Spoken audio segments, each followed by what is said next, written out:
What's up, guys? Mystic Fire here to bring you Black Clover episode 46, Awakening. And oh boy, this episode was called You Got an Awakening, You Got an Awakening, You Got an Awakening, You Get an Awakening, You Get an Awakening, You Get an Awakening, You Get an Awakening. I'm surprised I said I got an awakening.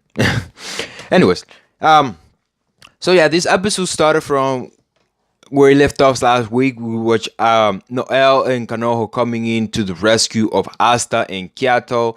You know, Vito was so you two were next, better entertain me more than those guys, right? So Asta comes in for one last attack. Not yet, because he never gives up. Vito just sends him back. He was gonna go crash against Rock, and Kanoho does rhythm cushion, to protect Asta from taking any damage. Kanoho says, Noelle says thank you to Kanoho, to Kahono, and she charged him, which is just throwaway dialogue because that's not in the manga at all. I know I'm always comparing the anime to the manga, and I really shouldn't do that. But hey, what can I say? Stupid Perry is fucking up Black Clover right now. But I gotta say, this week was handled right. They didn't include anything that wasn't done in the manga. So in that sense, it was a good episode. The art, the episode was good. Immersion-wise was good. Art was a bit iffy, like in the beginning, especially with Noelle. A Noelle panel, it was handled weirdly. But, aside from that, it was done okay, I gotta say. Okay, so that basically, Kanoho and Kyato, they have a combo attack.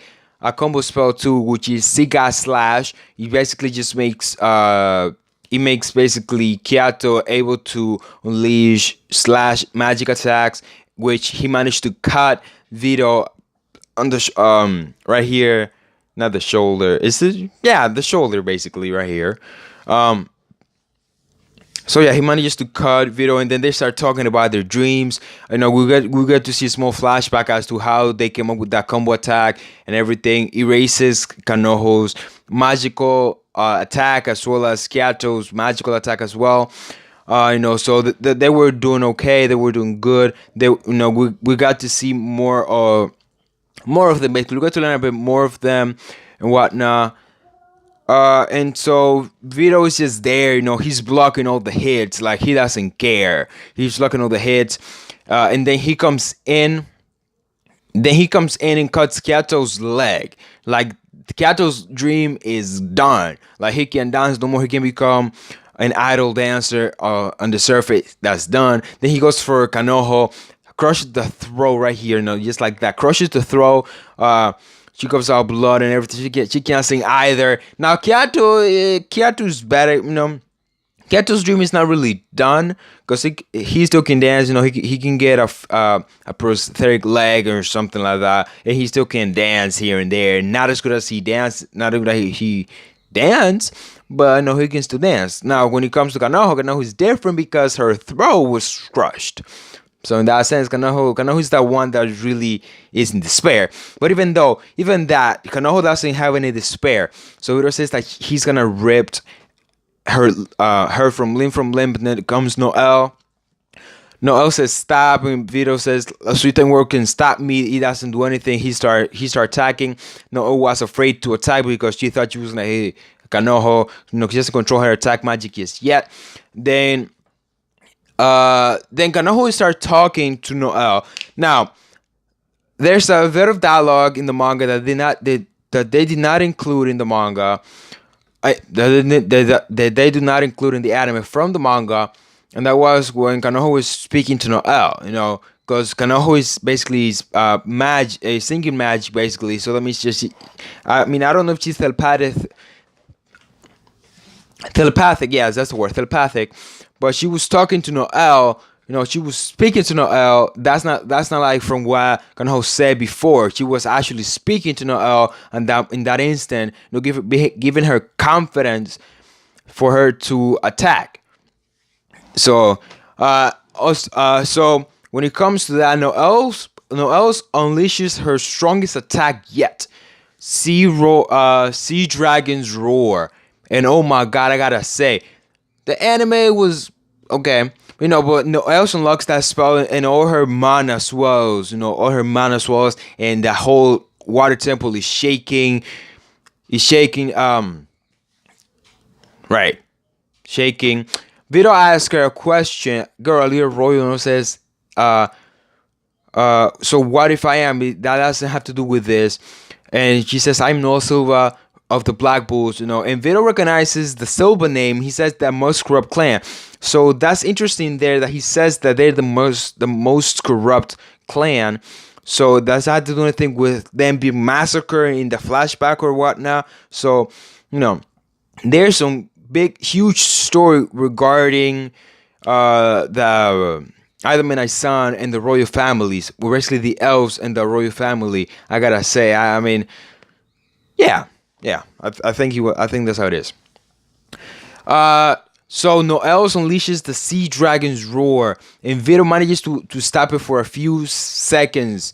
But it's not enough because Noelle's magic is strong enough to manage to cut Vito's right arm off. Now I got one thing to say, and that is that the anime doesn't make the characters as bloody as they should be, and that pisses me off. Like they're censoring how hard the battle is by basically censoring how bloody they should really be. But hey, I guess you can get it all. But yeah, so his entire right arm is cut off, or basically shoot off and everything. And so we get a flashback through Vito's perspective as to what happened, back in the time, because we also saw that sort of flashback when Yami was fighting against Lich or whatever how you gonna pronounce it. We saw the same flashback from his perspective, and now we get to see it from Vito's perspective. There's one small detail. There's small detail, but important detail that the anime did not include in the anime. The anime did not include from the manga. But let's wait and see next week if they do include it on the flashback, because I know we're gonna get a small recap of the flashback. So let's see if they do include that small detail that they missed from the manga. So, and then Vito awakens. He awakens a third eye, literally a third eye. So Noelle awakened and Vito awakened, and I'm like, where's Asta? Awaken the demon inside of the grimoire. But it doesn't happen. Too bad. So after he awakens, he basically does mythical beast magic. So they are mythical animals. They also in the flashback of Kiato and Kanoho, they were dancing to the sea god. So there's mention of a god. Maybe there's gods in Black Clover. Who knows? Maybe there are gods. If they are, you just gotta wait and see. If they are, with the story basically. But yeah, Vito awakens or Vetto awakens, and he uses mythical beast magic. We don't get to hear or like see the spell translated because it's like a demon language. His whole tone of voice changed to a demon in some sort. And he regenerates, and it's important to know that Yami says that there's no magic like that. And Gives also says that the strongest healer, what he can do, the stronger recovery spell, what he can do is close up wounds, not regrow or regenerate lost limbs. So, and Yami says that the Idleman I saw in our Naji's terrorist group, they're an anomaly. They're weirder and abominable, and they're abominable because they can do things that the Magic Knights cannot do, and they have magic that they don't know about, basically. Then Vito is gonna attack Noelle.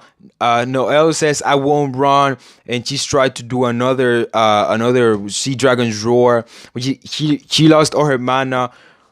Now this is where people have a bit of trouble. Just because she's already doesn't mean that she can really lose her mana. If you think about it, Noelle been practicing a lot. Noelle been practicing basically for the entire week.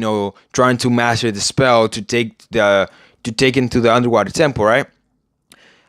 she threw the like the small water bubbles of attacks at Kanoho, and they were fighting before that, and now you unleashes this big.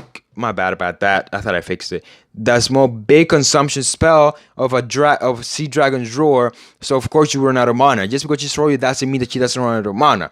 No, so that's what people seem confused about. Oh, she's a royal. How come she runs out of mana? Come on now, people.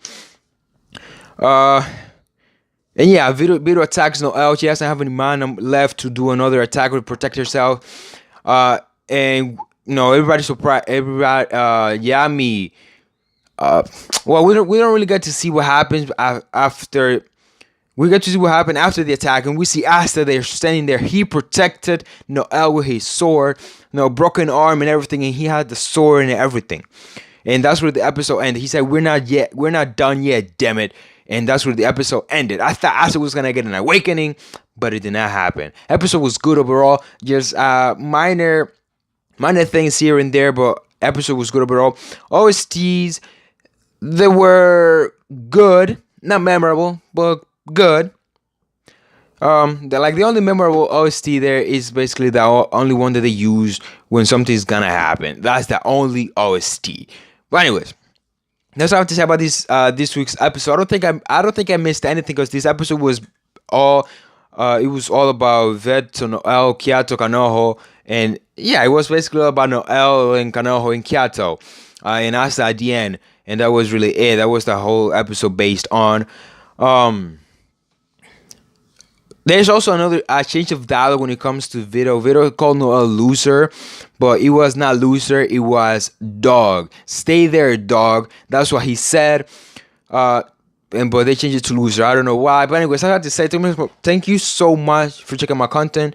Subscribe to the channel if you're new. Leave a like or dislike. It's up to you. Let me know down below what you think about the episode as a whole. Let me know what you think of Noelle attack. Do you think she control her magic now? Or what? Let me know. So yeah, see you guys and girls maybe on Saturday for a whole video of Orient up to chapter 10 or chapter 11. I think he's one of those two, 10 or 11, because tomorrow comes out a new chapter.